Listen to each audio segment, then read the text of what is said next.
It's actually a very dramatic story in many ways. You always think of New Hampshire as lacking really a whole lot of cultural diversity, where in Berlin there were 11 different ethnic groups, and they all brought with them their backgrounds and their experience and their stories and their language.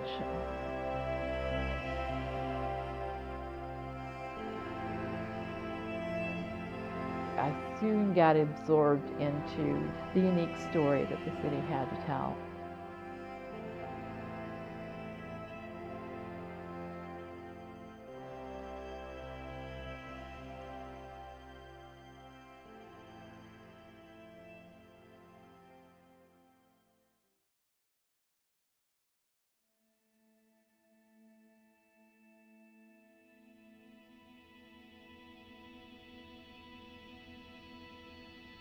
During the early 1800s, only a small group of farmers resided in Berlin, New Hampshire.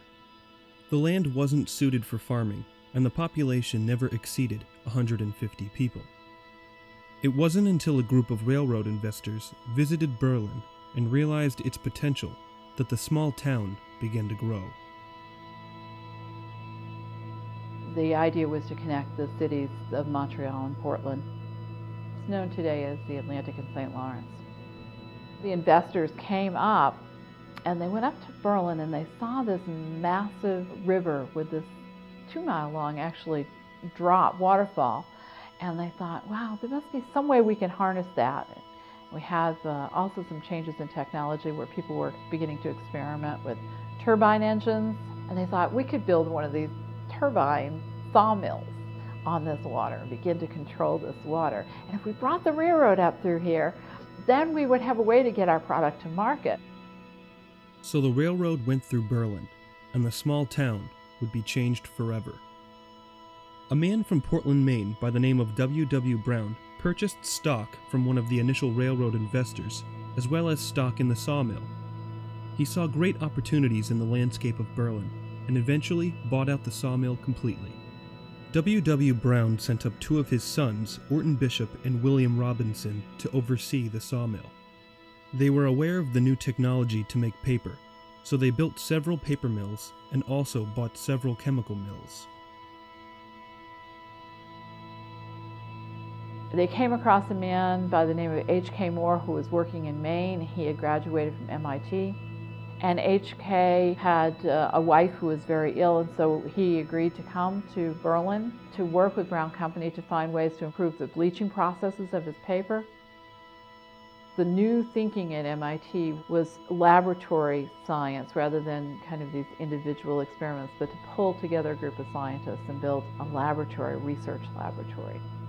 H.K. Moore began to pitch this idea to the Browns of maybe if you put together a lab that will always keep you on the cutting edge and keep you well ahead of your competitors in this field. He managed to convince the brothers, again, because they were very young and very, I think, willing to try new things. H.K. Moore was allowed to build a small lab, and the brothers soon saw its advantages.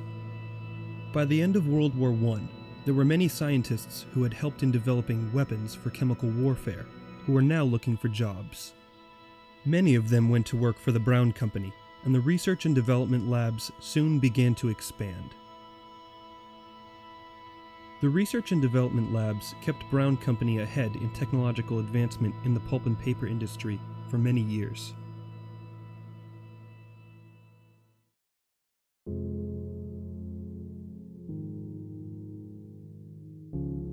Berlin reached what I call its apogee in 1929. It thought it was on top of the world. The dominant mill at this point is Brown Company, and they were everywhere around the world globally. They had resources and different products that were all over Europe and the United States. They do very well through the initial fall in 1929. Because people need paper, they need wood products, no matter what. They just thought you will always need paper. So they pretty much thought they had missed the major collapse. But they had not anticipated the European global collapse of 1933.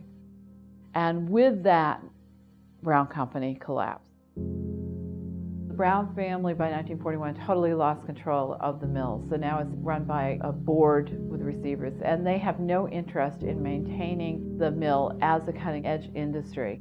They just want to kind of just run it, and so they start cutting back on the lab. Without that lab, they weren't developing the cutting-edge products that were theirs to own, that makes it different from other ones.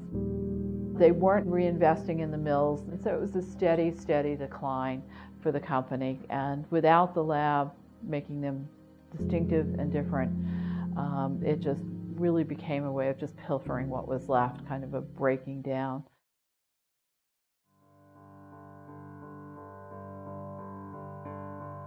The initial Northern Forest Heritage Park group was put together with the focus of saving the Brown Company house. And in order to do that, we were trying to come up with creative visions that would kind of extend beyond just one building, but to tell the Berlin story. So we did the Brown Company house, and then we came up with a design for creating the logging camp. Part of that dream was always to do something to save the research and development building.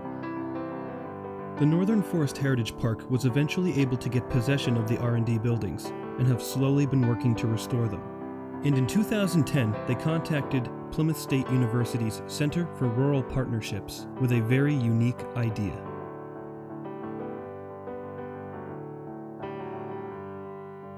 It's late November 2010, and painting professor Tom Driscoll and several colleagues from Plymouth State University in Plymouth, New Hampshire, traveled to Berlin to see the R&D buildings and to talk with Jim Wagner at the Northern Forest Heritage Park, who is heading the project to restore the buildings. Tom Driscoll would be teaching a special topics course at Plymouth State University in which a group of art students would work as a team to paint a mural that would be mounted on the side of the West Wing R&D building.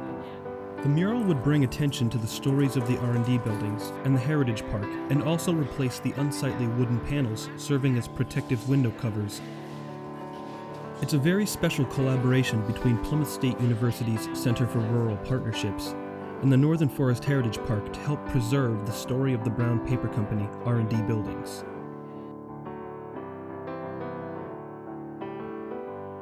Several months after Tom Driscoll visited Berlin to learn about its history and to take measurements of the windows on the R&D building for the mural, he brought many of his students from his class to see the buildings for themselves.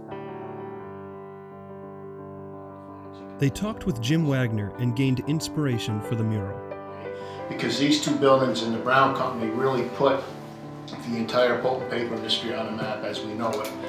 Very ironic that the pulp and paper industry is quickly disappearing. So that's one of the passions behind trying to keep something that was so much of an industrial icon and cultural symbol back in the day, and that there's very little left, and that's one of the few things which made what we are, but also what we aren't, and the only thing standing at this point. So and I'm third generation pulp and paper. My whole family for over 100 years has been in the business, so that's what I'm kind of passionate about, seeing something that is disappearing like a dinosaur. As the students get their first up-close and personal look at the R&D buildings, you can't help but feel as if the West Wing R&D building is ready and waiting to receive the mural and replace the blank plywood panels that cover the windows.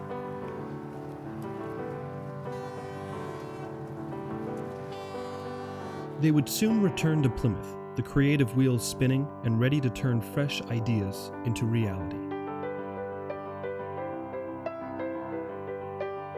They returned to Plymouth State University and went right to work coming up with mural designs and eventually presented them to Jim Wagner. He was blown away by the creativity of the students and would have to pick one of the three designs. Then it was all up to the students to transform the idea into something real.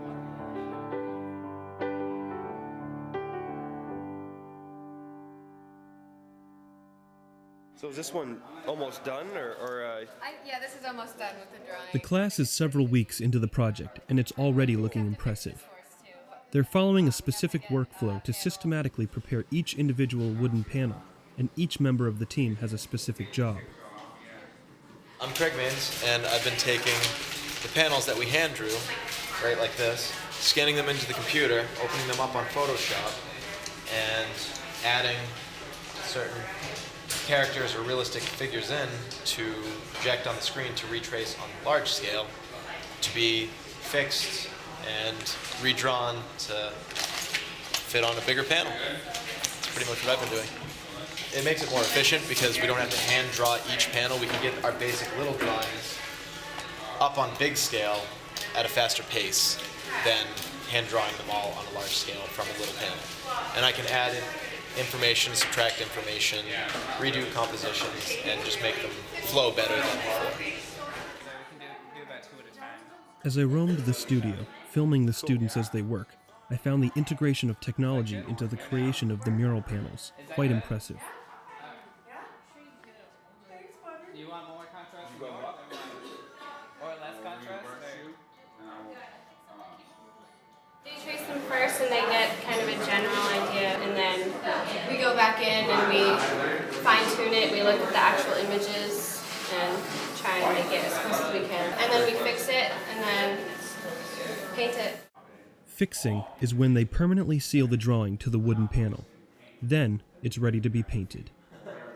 We are trying to keep all the panels up together so that we can have a visual of where everything goes. Put Velcro on all of them so we can easily take them off and put them on. As the daylight spilled into the studio through the large glass windows, the stories of Berlin seemed to flow from the panels and come to life. Stories with deep and rich histories. One of those stories is the ski jump in Berlin, which these two students are working hard to bring to life. The students were operating like a well-oiled machine, and the vision of the mural was slowly coming together.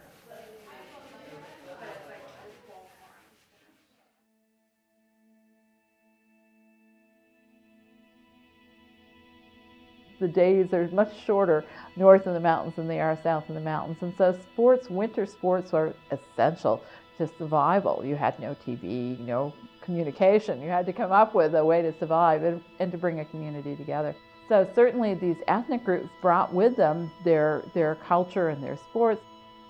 Paintings that were done, one of them did the ski jump. That was, of course, done by the Norwegians who brought ski jumping to New Hampshire and some claim the United States. For a long time, they would not allow anybody to participate in ski jumping until the mid-1920s, and that was a big scandal because a French Canadian was participating on a ski team. So although they did things together, at the same time, the same thing is true of hockey. Some call it Hockey Town USA, but that's a very French-Canadian sport, and it began on the east side in the French-Canadian community, and Father Bousquet, who is the Catholic priest even up into the 1960s, was very much that this is part of the French community. There were hockey arenas in everybody's backyard. I mean, we had the indoor arena, but everybody had a skating area in their yard where they would play hockey, neighborhood hockey. So you would think that there would be more of a cohesiveness among all these immigrant groups, but in fact there was not. They stayed in their own neighborhoods, and it really was not until the town opened up more to outsiders coming in that it began to kind of shift some of those neighborhood identities. They were still very entrenched in their cultural traditions, and I have to think that maybe that was what got them through that kind of community. Those long winters, the development of family and community was very, and still is very important to the people there. Yeah, maybe we need to like people. It's late April, and the mural panels already look magnificent. These students are painting loggers, hard at work, in the White Mountains. It's no mistake that Berlin was nicknamed the city that trees built. Logging was a staple of Berlin because a significant supply of wood was needed to transform it into wood pulp, which would then be turned into paper. Looking at the panels as they stand side by side, you might notice that the mountain range flows from one panel to the next and changes from fall to winter. The continuous mountain range and change of the four seasons is an overall theme in the mural. When viewing the murals up close, you might say that they aren't very detailed. But that's because the class purposefully did not make the murals overly detailed, because the mural is meant to be viewed from about 60 feet away. Tom Driscoll was never too far away, always ready to give insightful feedback and artistic instruction.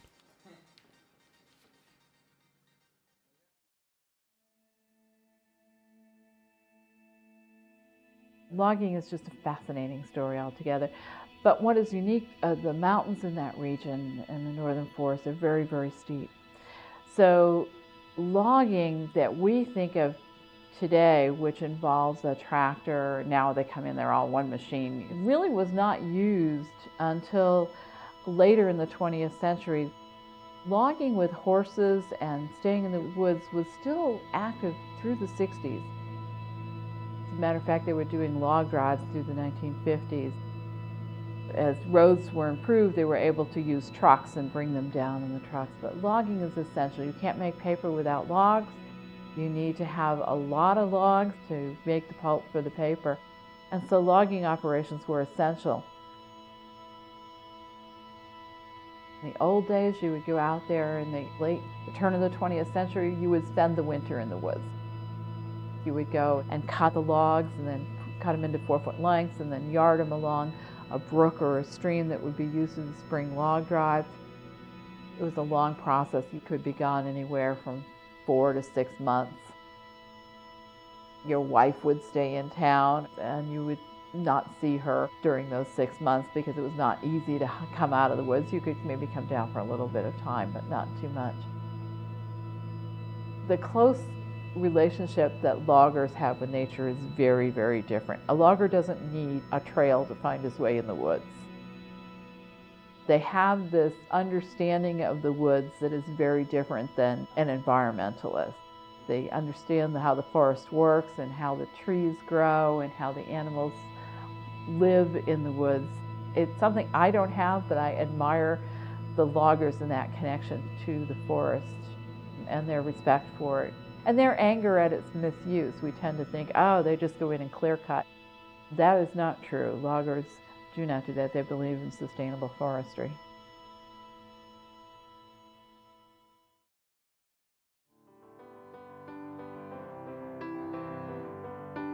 Oh yeah. Oh my god, that looks so good. Cool. That one done, Craig? What? This one done? Yeah. So yeah. It's done. You saw the completion. Got it on film last month.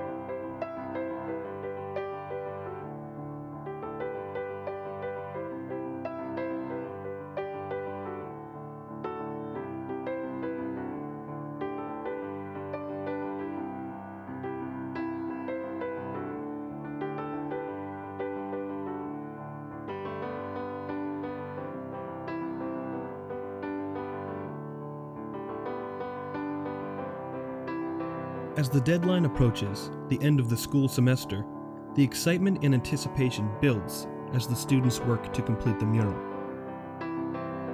It was amazing to see the transition of each panel change from a simple tracing to a vibrant, colorful painting. On the last day of class, I asked some of the students how they felt. All right, Katie, how do you feel? This is last class. We're almost done. We have 4 panels left out of 24. We're almost there. I know, it's nice to be almost done. How do you feel about the last day of class? I'm psyched. You're psyched? It's looking really good. I'm really excited. That's good. We're in the home stretch. It's awesome. Go team. I'm really proud of everyone. I think we all learned a lot about mural painting, about working in a group, especially working in a group. I think I got so much better at painting, and I'm really proud of everyone, and I can't wait to try this again sometime in the future as a teacher.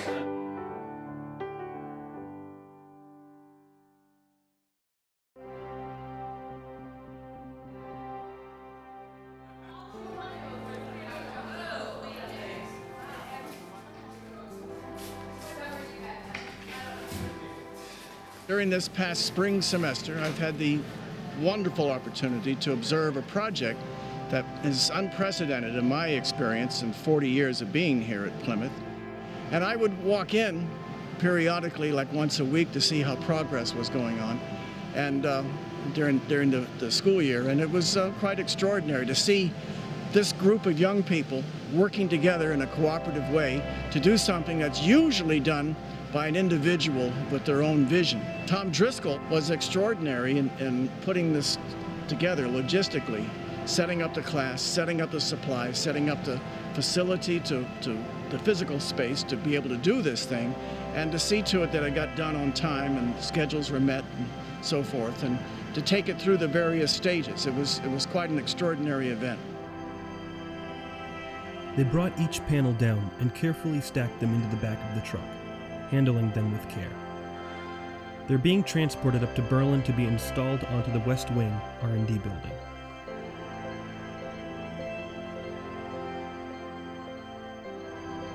They'd finally done it. They'd finished the mural. The students celebrate together, and the special rack that once stored the wooden panels is now empty.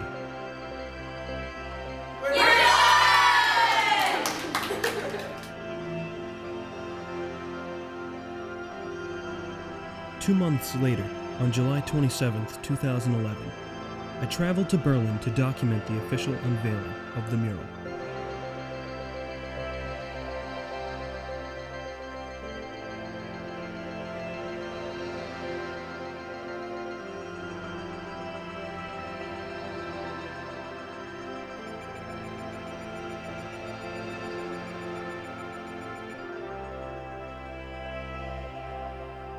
I think it's a hit. It looks like it's a hit and everybody really likes it. Yeah, I think so. High five.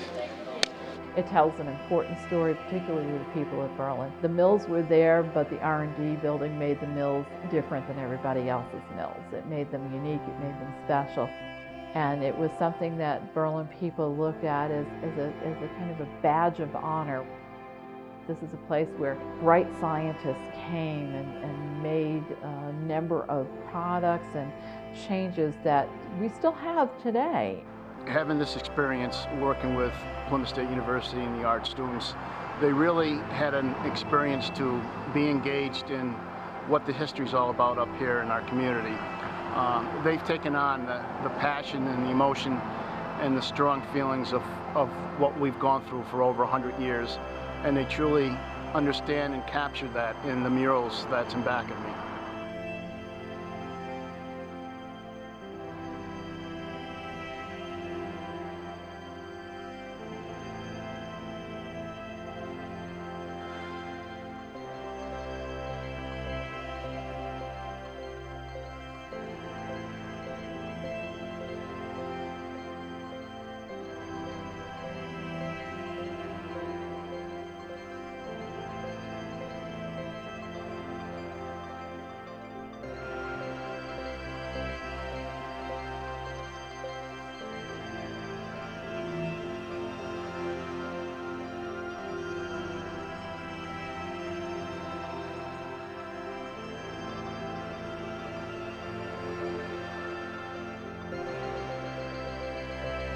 The mural looked incredible.